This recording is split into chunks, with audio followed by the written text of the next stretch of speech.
rendez-vous dans 10 ans. Même jour, même heure, même pas. On verra quand on aura 30 ans, sur les marches de place des grands hommes. Le jour est venu et moi aussi. Je voulais pas être le premier. Si on n'avait plus rien à se dire ici et si, je fais des détours dans le quartier. C'est fou ce qu'un crépuscule de printemps rappelle le même crépuscule il y a 10 ans. Trottoir usé par les regards baissés. Qu'est-ce que j'ai fait de ces années? J'ai pas flotté tranquille sur l'eau. J'ai pas nagé le vent dans le dos.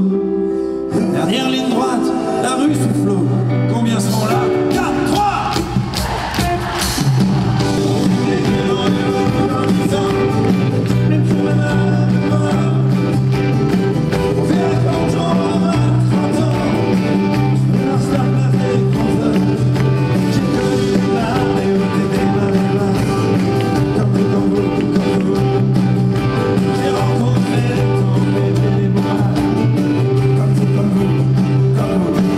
C'est pas la première fois, mais à chaque fois la même émotion, le même plaisir de retrouver ce site admirable. Et comme tous les artistes, hein, c'est un rendez-vous incontournable et chaque artiste est heureux de savoir qu'il a dans son programme Carcassonne. Et moi, tellement heureux que je l'ai eu 2 fois en plus cette année. Donc ça me fait plaisir et ça me fait plaisir au vu des conditions sanitaires et de tout ce qui se passe, d'avoir la salle archi pleine hier soir et quasiment pleine ce soir, avec des gens qui jouent le jeu, des gens qui viennent, qui font leurs tests, qui portent leur masque, qui arrivent pour la plupart vaccinés. C'est formidable, vraiment. Formidable. Et quelle ambiance hier soir, c'était merveilleux, merveilleux vraiment. Puis c'était très détendu, j'avais l'impression d'être chez moi dans le salon. À la santé, que j'aime, à la bonheur, au plaisir, que jamais la peur me les empêche de sourire, que les parfums issus de sang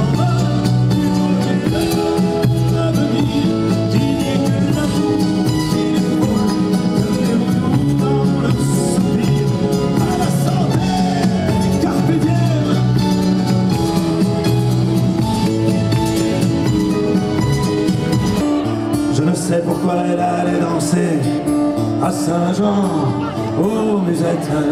Mais quand ce gars lui a pris un baiser, elle frissonnait et était chippée.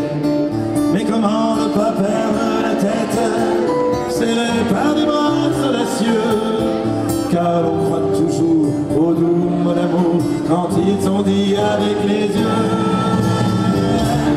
Il aimait tant, elle le trouvait le plus beau.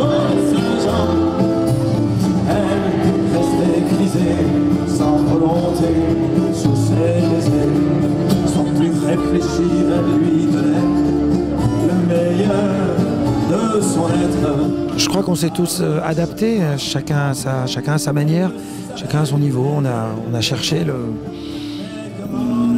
quoi dire à ce Covid, tu vas pas me voler une année de ma vie. Tu vas m'emmerder beaucoup, tu vas faire des problèmes à tout le monde, mais tu vas pas en plus nous voler une année de vie. Donc on va faire des choses.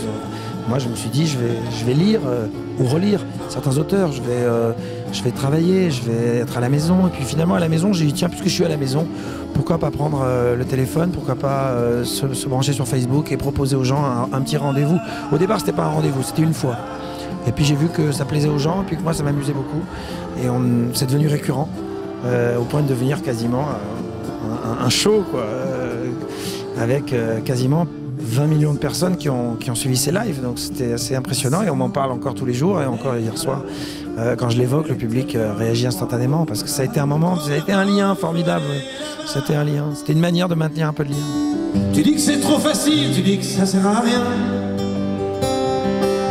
mais c'est encore plus facile de ne parler de rien. Alors regarde, je vais pas me taire.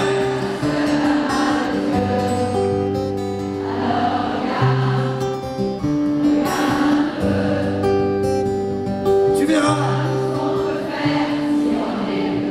qui a le droit,